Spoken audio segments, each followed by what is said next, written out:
तो कैसे हैं आप। स्वागत है आपका मेरे यूट्यूब चैनल में। आज की वीडियो में हम यहाँ पे देखेंगे तो जो हमारी यहाँ पे एक सीरीज चल रही थी उत्तराखंड जीके की, ठीक है, उत्तराखंड की इंपॉर्टेंट बुक, जिसमें हमने यहाँ पे अजय राव जी की बुक को तो कंप्लीट कर लिया है और अब हम यहाँ पे राजेंद्र बलोजी की बुक को शुरू कर रहे हैं। ठीक है, तो जो राजेंद्र बलोजी जी की बुक है इसकी हमने यहाँ पे 15 क्लासों को कंप्लीट कर लिया है और आज की यहाँ पे 16वीं क्लास है। और आज की वीडियो में हम यहाँ पे देखेंगे खनिज संपदा से कुछ क्वेश्चन होंगे और कुछ यहाँ पे कृषि से संबंधित क्वेश्चन होंगे। तो चलिए यहाँ पे जल्दी से शुरू करते हैं। ठीक है, तो खनिज संपदा यानी कि खनिज, जो खनिज होते हैं तो ये दोनों में, नदी घाटियों में, इसके अलावा लघु हिमालय श्रेणी में ये खनिज या उपखनिज पाए जाते हैं। तो चलिए यहाँ पे शुरू करते हैं। पहला क्वेश्चन है हमारा, पाथर और पटाल जिसका प्रयोग मकानों की छत, आंगन तथा नाली आदि के निर्माण में किया जाता है तो उत्तराखंड के किस जिले में प्रचुर मात्रा में पाया जाता है? तो ये पाया जाता है अल्मोड़ा जनपद में। अगला जो क्वेश्चन है, राज्य में सर्वाधिक संगमरमर भंडार वाला जिला कौन सा है? तो सर्वाधिक संगमरमर वाला जो जिला है वो है यहाँ पे देहरादून। ठीक है, सबसे ज़्यादा देहरादून में देखने को मिलता है। इसके अलावा टिहरी में भी ये देखने को मिलता है। ठीक है, चमोली की अलकनंदा व बिरही गंगा घाटियों में भी पाया जाता है, लेकिन देहरादून के मसूरी के समीप, ठीक है, संगमरमर के पर्याप्त भंडार हैं। तो सबसे ज़्यादा ये देहरादून में देखने को मिलता है। अगला यहाँ पे हमारा क्वेश्चन है, उत्तराखंड राज्य का सेलखड़ी उत्पादन प्रमुख जिला है। तो सेलखड़ी उत्पादक जो जहाँ पे सबसे अधिक सेलखड़ी पाई जाती है तो वो है यहाँ पे पौड़ी गढ़वाल। ठीक है, तो राज्य में सेलखड़ी मुख्य रूप से देहरादून, टिहरी और पौड़ी गढ़वाल में, इन 3 जिलों में ये पाया जाता है। ठीक है, लेकिन इसका अधिकांश उत्पादन पौड़ी में किया जाता है और इसका उपयोग रासायनिक उर्वरक, सीमेंट, कागज आदि में इसका उपयोग किया जाता है। अगला यहाँ पे हमारा क्वेश्चन है, राज्य में प्रथम खनन नीति घोषणा कब शुरू की गई थी? तो राज्य में प्रथम खनन नीति घोषणा शुरू की गई थी 4 अप्रैल को। ठीक है, 4 अप्रैल 2001 में ये शुरू की गई थी। अगला क्वेश्चन है, उत्तराखंड के महागांव और कियारकुली नामक क्षेत्र में किस खनिज के प्रमुख क्षेत्र हैं? ठीक है, उत्तराखंड के महागांव व कियारकुली नामक क्षेत्र किस खनिज के लिए प्रमुख हैं? ये तो ये हैं यहाँ पे मैग्नेसाइट के लिए। ठीक है, मैग्नेसाइट यानी कि जो मैग्नेसाइट है ये कुमाऊं मंडल के अल्मोड़ा, पिथौरागढ़ और बागेश्वर तथा गढ़वाल मंडल के चमोली में मैग्नेसाइट का एक विशाल भंडार यहाँ पे है। ठीक है, लेकिन सबसे अधिक ये पिथौरागढ़ के चंडाक क्षेत्र में देखने को मिलता है। अगला यहाँ पे क्वेश्चन है, टिहरी का रजगेवा क्षेत्र किस खनिज के लिए प्रसिद्ध है? तो जो टिहरी का रजगेवा क्षेत्र है तो ये फास्फोराइड, ठीक है, यहाँ पे मिस्टेक हो गया है, तो ये फास्फोराइड के लिए प्रसिद्ध है। ठीक है, रजगेवा क्षेत्र में फास्फोरस के पर्याप्त भंडार हैं। इसके अलावा ये देहरादून में भी देखने को मिलता है। अगला हमारा क्वेश्चन है, खनन के विरुद्ध खीराकोट आंदोलन कब हुआ था? तो खनन के विरुद्ध जो खीराकोट आंदोलन होता है तो ये होता है 1978 में। ठीक है, 1978 में होता है और अल्मोड़ा के खीराकोट में ये होता है। अगला क्वेश्चन है, खीराकोट की महिलाओं के खनन विरोधी आंदोलन का नेतृत्व किसने किया था?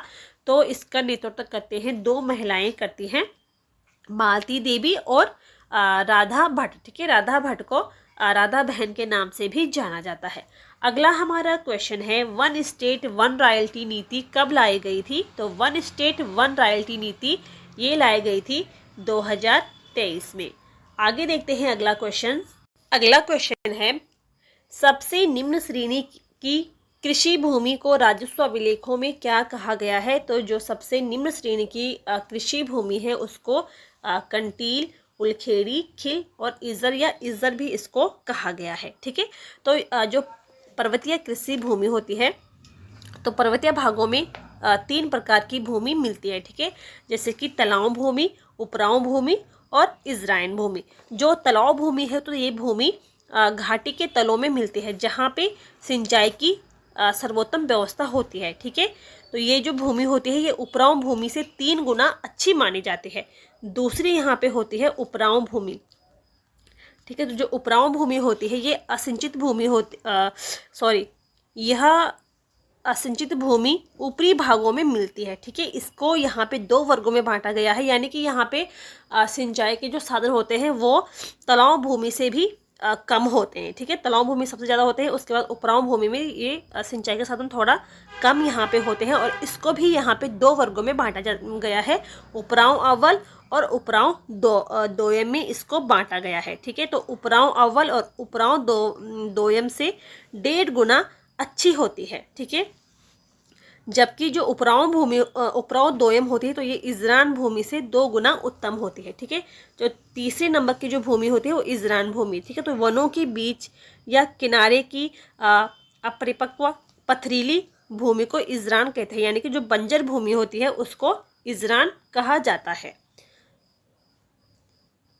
इसके अलावा पर्वतीय क्षेत्रों में गांवों के समीप की भूमि को घर्या कहा जाता है, और गांव के मध्य की जो भूमि होते हैं उसको बिचलिया कहा जाता है, और वनों से लगी हुई भूमि को, यानी कि जो गांव से काफ़ी दूरी में होती है, जो बंजर भूमि होते हैं उसको बोड़िया या बणिया भूमि कहा जाता है। तो इस प्रकार से पर्वतीय भागों में 3 प्रकार की भूमि मिलती है और उनको यहाँ पे इस प्रकार से बांटा गया है।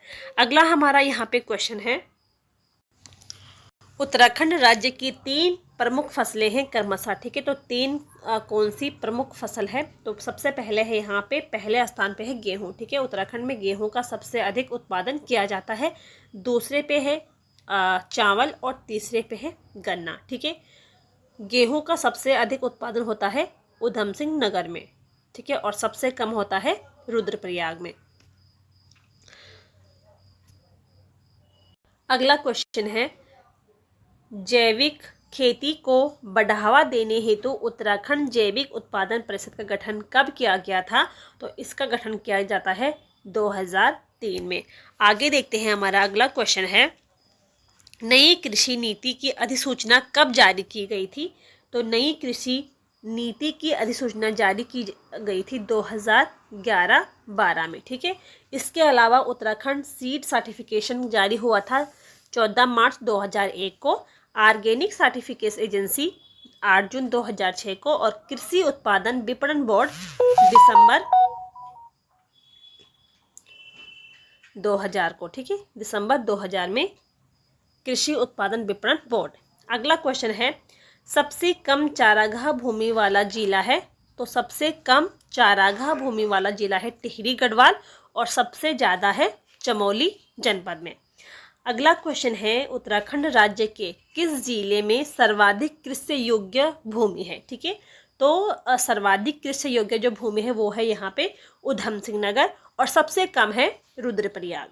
अगला क्वेश्चन है, उत्तराखंड राज्य के 3 सर्वाधिक गेहूं उत्पादन करने वाले जिले क्रमशः हैं घटते क्रम में। ठीक है, तो सबसे ज़्यादा होता है उधम सिंह नगर में, इसके बाद हरिद्वार, और उसके बाद नैनीताल। अगला यहाँ पे क्वेश्चन है, उत्तराखंड राज्य के संदर्भ अधिक ढाल युक्त भूमि पर किस प्रकार की कृषि की जाती है? तो ये यहाँ पे की जाती है सीढ़ीदार खेती। सीढ़ीदार खेती यानी कि जब भूमि अधिक ढालू होती है तब इस विधि से कृषि की जाती है। ठीक है, इसमें ढाल को सीढ़ियों के रूप में परिवर्तित कर दिया जाता है, और उन सीढ़ियों में आड़ी जुताई करके कृषि की जाती है। अगला हमारा क्वेश्चन है, नदी के किनारे की उपजाऊ भूमि को क्या कहा जाता है? तो नदी के किनारे की उपजाऊ भूमि को कहा जाता है बगड़। ठीक है, इसके अलावा छोटी नदी घाटी में स्थित खेती को गाढ़ भूमि कहा जाता है, और खिल और कंटील ये जंगल से लगी हुई बंजर भूमि को कहा जाता है। अगला हमारा क्वेश्चन है, राज्य में स्थानीय भूमि बंटवारे के आधार पर वह भू क्षेत्र जो गहरी घाटी में स्थित है, जो पानी एकत्र होने पर तालाब का रूप ले लेता है। ठीक है, जहाँ पे तालाब मतलब पानी इकट्ठा होकर तालाब का रूप ले लेता हो, उसको क्या कहा जाता है? तो उसको कहा जाता है रो या रय भूमि, उसको कहा जाता है।